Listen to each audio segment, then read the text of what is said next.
On the 4th of September 2012, the authorities were called out to 2 Rosemont Avenue in Yonkers on a report from a resident to investigate a foul smell coming from the woods next door to a property. When they arrived, they discovered the lifeless body of a woman who had been shot in the head, wrapped in a comforter, and placed inside a black plastic bag. She was curled up in a fetal position and only wearing a t-shirt and underwear, and her body was in an advanced state of decomposition. The medical examiner's office ruled the death a homicide. Forensic testing identified the woman as 26-year-old Pamela Graddick, who was a teacher's aide and lived in an apartment complex called the Concourse Village along Morris Avenue in the Bronx, which was around 10 miles from where her body was found. On Saturday night, the 11th of August 2012, Pamela was caught on CCTV footage just before she went missing and was seen walking alone along a street near her home, near 162nd Street after meeting with friends and going shopping.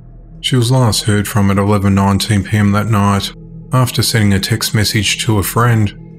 Pamela lived with her girlfriend of several years, 40-year-old Wanda Viguilla.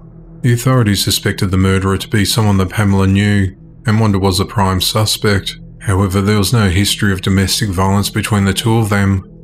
There was no signs of forced entry into the apartment, and the way that she was dressed when she was found suggested that she was shot while she was asleep. They said they believe Pamela was killed in the apartment later that night or early the next morning.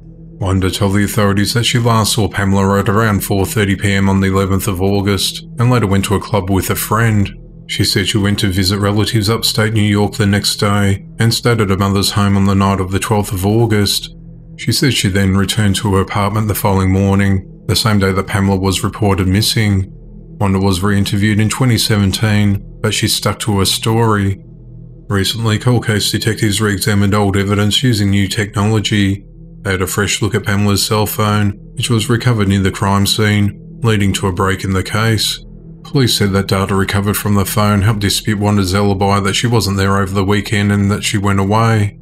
On the 24th of January 2022, Wanda was re-interviewed with a fresh round of questions, and after a lengthy interview, she eventually confessed to killing Pamela, but the authorities have not provided further details of the confession. The motive of the attack is unclear.